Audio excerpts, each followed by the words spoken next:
एक बदलाव है वो है बैंकिंग ट्रांजैक्शन को लेकर के, अकाउंट्स को लेकर के, जिस पर अब ज्यादा पैनी नजर रहेगी। तो आपको क्या सावधानी बरतनी है, गौरी बताएं। गौरी, क्या बदलाव जरा समझाइए दर्शकों को। देखिए, बैंकिंग ट्रांजैक्शंस ऐसी ट्रांजैक्शंस हैं जो समय समय पे बैंक रिपोर्ट करता है, जो भी एसएससी उनके साथ डील करता है उनकी रिपोर्टिंग बैंक करता है इनकम टैक्स डिपार्टमेंट को। इसको थोड़ा और स्ट्रिक्ट कर दिया गया है, यानी कि जब अब आप अपने बैंक में कोई अकाउंट खोलते हैं, आपका कोई जॉइंट अकाउंट होता है, आपके 2 लोगों का जॉइंट अकाउंट है, 3 लोगों का है, तो उसमें आपको बताना होगा कि कौन एक्चुअली उस अकाउंट को ओन करता है, यानी कि कंट्रोलिंग पर्सन कौन है, वो पैसा एक्चुअली किसका है, किसके पास राइट है उस बैंक अकाउंट को ऑपरेट करने का, और जो मेन पर्सन है बिहाइंड दैट जॉइंट अकाउंट वो कौन है।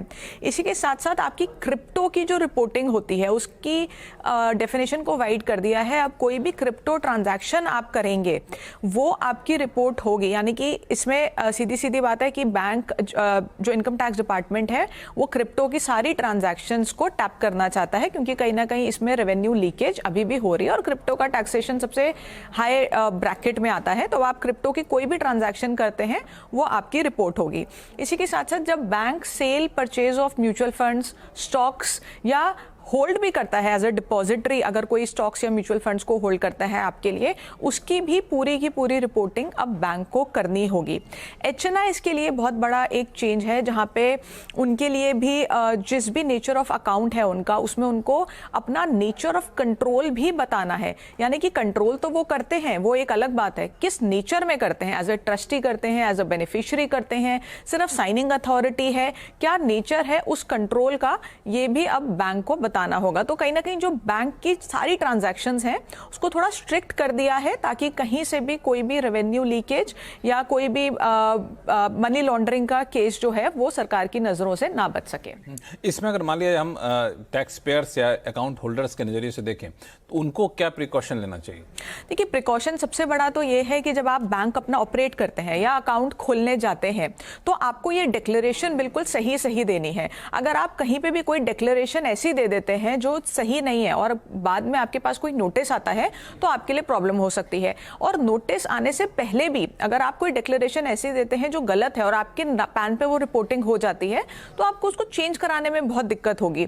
और धीरे धीरे हर साल अगर हम देखें, सरकार ऐसी सारी ट्रांजैक्शंस पे और स्ट्रिक्ट ही होती जा रही है। तो जो भी डिक्लेरेशन आप दे रहे हैं अपने बैंक को, सोच समझ के बिल्कुल जेन्युइन डिक्लेरेशन दीजिए, तो आगे जाके कोई दिक्कत नहीं आएगी। दरअसल कई सारे सवाल आ रहे हैं, उनके पास जाऊंगा, लेकिन एक सवाल और आपसे पूछ लूं कि जो आपने कहा ज्वाइंट अकाउंट में जो मेन अकाउंट होल्डर है वो आपको क्लैरिफाई करना पड़ेगा, तो मेन अकाउंट होल्डर किसको मानते हैं आप? देखिए, सपोज करिए हस्बैंड एंड वाइफ है, पैसा सारा हस्बैंड का ही है। मैं छोटा एग्जांपल ले रही हूँ, हालांकि ये एक बड़े लेवल की डिक्लेरेशन है, बट हस्बैंड वाइफ का अगर हम इजी अंडरस्टैंडिंग के लिए बात करें तो पैसा हस्बैंड का ही है, हस्बैंड ही ऑपरेट करते हैं। सिर्फ कन्वीनियंस के लिए उन्होंने अपनी वाइफ का नाम ऐड किया हुआ है। वाइफ हाउसवाइफ है, उनकी अपनी कोई इनकम नहीं है, सिर्फ कन्वीनियंस के लिए वो उस बैंक में उनका नाम है। तो जो कंट्रोलिंग पर्सन है वो तो हस्बैंड ही हुए, तो वो डिक्लेरेशन बैंक को देनी होगी। तो ये एक इंपॉर्टेंट पॉइंट है, जो ज्वाइंट अकाउंट को लेकर कई बार लोगों के मन में आशंका होती है कि ज्वाइंट अकाउंट मतलब दोनों का आधी आधी भागीदारी है। ऐसा नहीं है। मेन कंट्रोलिंग पर्सन, पैसा किसका आ रहा है, कौन उसमें भागीदार है, ये काफी हद तक इस पर डिपेंड करता है। चलिए शुरू करते हैं सवाल जवाब का सिलसिला। सबसे पहले चलते हैं नवी मुंबई, जहां से महेश कुमार शर्मा साहब हमारे साथ फोन लाइन पर जुड़ चुके हैं। शर्मा साहब नमस्कार। नमस्कार सर। बताएं क्या सवाल है आपके पास। गौरी चड्ढा हमारे साथ हैं, टैक्स एक्सपर्ट। सर, मैं एक रिटायर्ड प्रोफेसर हूँ। मैं रिटायर हुआ 2017 में। मेरा प्रमोशन ड्यू था 1996 से, उसका प्रोसेस चल रहा था। तो 2024 में वो प्रमोशन का फाइनल हुआ, तो हमें 2025 में मतलब 2024 में ही हमें वो मिली उसकी एरियर। तो एरियर सैलरी मिली और एरियर पेंशन भी मिली 17 से 24 तक की। वो सब मिला के मेरी इनकम 50 लाख से ऊपर हो गई टोटल।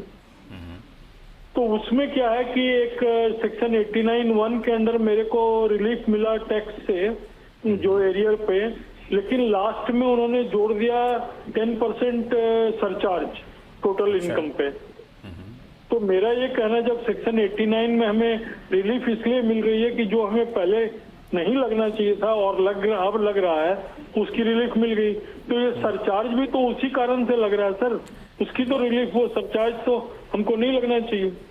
तो आपने एक जो सेक्शन 89(1) का रिलीफ लेने के लिए एक एडिशनल फॉर्म भरना होता है 10E, वो आपने फिल किया था? हाँ मैडम, हाँ वो फॉर्म भरा गया। ठीक है, तो वैसे आपकी बात बिल्कुल ठीक है। अगर आपका टोटल इनकम 50 लाख से ऊपर जाती है तभी सरचार्ज लगता है। आपका रिलीफ लेने के बाद, जो सेक्शन 89(1) का आपने रिलीफ लिया वो लेने के बाद अगर आपकी इनकम 50 लाख से नीचे है तो आपका ये जो 10% का सरचार्ज है ये नहीं लगना चाहिए। बस आप ये देख लीजिए कि 89(1) को क्लेम करने में कहीं कोई कमी तो नहीं रह गई, क्योंकि उसके लिए वो जो एडिशनल फॉर्म मैंने बताया वो भरना होता है और उसकी एक कैलकुलेशन होती है। अगर वो सब ठीक हुआ है तो आपके ऊपर ये सरचार्ज नहीं लगना चाहिए। अगर सरचार्ज लगा है, आप इसको रेक्टिफिकेशन में डाल दीजिए। एक सेक्शन 154 की रेक्टिफिकेशन ऑनलाइन फाइल होती है, आप इसको 4 साल तक कर सकते हैं। अभी आप विद इन टाइम फ्रेम है, आप ऑनलाइन जाके इसकी रेक्टिफिकेशन फाइल कर दीजिए और उसका रेक्टिफिकेशन ऑर्डर आएगा, बिकॉज ये एक मिस्टेक अपरेंट फ्रॉम रिकॉर्ड है और आपका ये हट जाना चाहिए। इसी के साथ साथ अगर आप चाहते हैं तो आप एक ग्रीवियंस भी फाइल कर सकते हैं, बट मुझे लगता है इसमें रेक्टिफिकेशन फाइल करना आपके लिए ज़्यादा बेटर रहेगा। तो रेक्टिफिकेशन फाइल कर दें, रेक्टिफिकेशन से सॉल्व नहीं होता तब ग्रीवांस में जाए वहाँ पर। आप दोनों साथ साथ भी कर सकते हैं। रिस्पांस मुझे लगता है मेनली आपका 154 की रेक्टिफिकेशन में ही आएगा, क्योंकि वही सही तरीका है और आपके पास अभी समय है उसको फाइल करने के लिए। महेश जी क्लियर है? ठीक है मैडम, ठीक है। 154 सेक्शन में रेक्टिफिकेशन फाइल करना है। जी जी, 154 सेक्शन में रेक्टिफिकेशन फाइल करिए। रेक्टिफिकेशन फाइल करने के बाद भी सरचार्ज लगा रहता है तो आप फिर से टैक्स गुरु को लिखिएगा, फिर से हम लोग कोई रास्ता यहाँ पे तलाशेंगे। लेकिन उम्मीद करते हैं कि शायद इससे आपकी समस्या सुलझ जाए और कम से कम रिटायरमेंट के इतने साल बाद आपको एरियर मिल गया, ये भी अपने आप में बड़ी बात है, खुशी की बात है। लेकिन ये सरचार्ज वाली बात जो है, इसका रास्ता यहाँ पे गौरी ने आपको बता दिया है। चलिए शुरू करते हैं। अब जाते हैं सौरभ जैन साहब के पास, जो कि अजमेर से हैं। सौरभ जैन साहब नमस्कार। नमस्कार सर। हाँ, बताया जाए, क्या सवाल ये है कि मेरी मम्मी के नाम पे 2 प्लॉट हैं और मैं उनको बेच के एक कमर्शियल एक रेसिडेंशियल प्रॉपर्टी लेना चाहता हूँ बेंगलोर में। ठीक है। और वो जो रेसिडेंशियल प्रॉपर्टी होगी वो मेरे और मेरी वाइफ के नाम पे होगी। तो इस केस में मेरी मम्मी को LTCG टैक्स देना पड़ेगा, और अगर हाँ तो उसको कैसे सेव किया जा सकता है? देखिए, आपका जो प्लॉट है, आप अगर उसको सेल करके रेजिडेंशियल प्रॉपर्टी लेते हैं with in the time frame I suppose, तो आपको उसके ऊपर कोई भी लॉन्ग टर्म कैपिटल गेन नहीं देना होता। लेकिन यहाँ पे कैच ये है कि प्लॉट आपकी मॉम के नाम पे है और आप अपने नाम पे उस प्रॉपर्टी को लेंगे। जब वो इस प्रॉपर्टी को बेचेंगी तो उनको अपने नाम पे वो प्रोसीड्स आएंगे और अपने ही नाम पे वो उस प्रॉपर्टी को खरीदेंगे। बट आप अपने नाम पे खरीदेंगे तो कहीं ना कहीं वो डिफरेंस आएगा। एक्ट में स्पेसिफिकली ये कहीं नहीं बताया गया है, लेकिन इसमें बहुत सारी जजमेंट्स हैं जहाँ पे गवर्नमेंट ने, हाई कोर्ट ने, ITAT ने रिलीफ दिया है टैक्स पेयर को और कहा है कि अगर आपने अपनी सेक्शन 54 या 54F, जो आपका 54F में फॉल करेगा, आपने अगर अपने स्पाउस के नाम पे, अपने पेरेंट्स के नाम पे या अपने बच्चों के नाम पे भी प्रॉपर्टी ली है तो हम आपको उस एग्जेम्पशन का फायदा देते हैं। लेकिन ये बात आती है अगर आपका केस आता है स्क्रूटनी में और आप उसको अपील में जाते हैं या असेसिंग ऑफिसर को कन्विंस कर पाते हैं, तो फैक्ट ऑफ द केस देखा जाएगा। अगर वो आपका उसमें फॉल करता है आपको रिलीफ मिल जाएगा। लेकिन क्या आप वहां तक जाना चाहते हैं, वो एक सवाल है। अगर नहीं तो उसका सोल्यूशन ये है कि आप पहले ही प्लॉट को अपने नाम पे करवा लीजिए, अपने नाम पे या अपनी वाइफ के नाम पे, और उसके बाद आप उस प्रॉपर्टी को बेच के एक और प्रॉपर्टी ले लीजिए।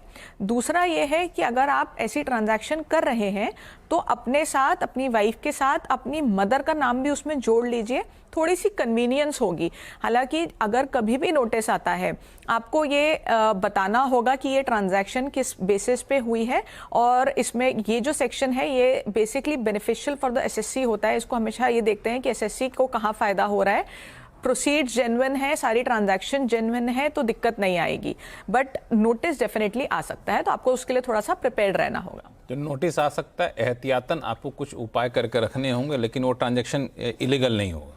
नहीं, इलीगल नहीं होगा अगर ये सारी चीज़ें जेन्युइनली ट्रेल होगी, बैंक में पैसा आया और उनके नाम पे, मदर के नाम पे प्रॉपर्टी थी, बेटे ने लिया, ये सब आप प्रूव कर सकते हैं तो कोई दिक्कत नहीं आएगी, एज पर जो जजमेंट्स ऑलरेडी हमारे पास प्रेसिडेंट्स हैं कोर्ट के। लेकिन सबसे अच्छा उपाय है कि पहले मदर की जो प्लॉट है उसको अपने नाम से करा लीजिए और फिर उस प्लॉट को बेच करके आप जो है प्रॉपर्टी बिल्कुल, या फिर आप मदर का नाम भी प्रॉपर्टी में ऐड करा लीजिए जो आप प्रॉपर्टी लेने वाले हैं। सौरभ जी समझ गया सर, यस सर, थैंक समझ यू। गए?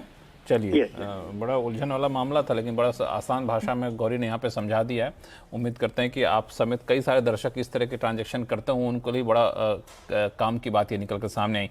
एक सवाल लेते हैं वडोदरा से अरूप भट्टाचार्य जी का। दरअसल ये एक सीनियर सिटीजन है और न्यू टैक्स रिजीम में ITR 2 फाइल करते हैं और इन्हें EPS से हर महीने लगभग 3,800 रुपये पेंशन मिलती है, यानी सालाना करीब इन्होंने जोड़ा है तो 45,600 रुपये।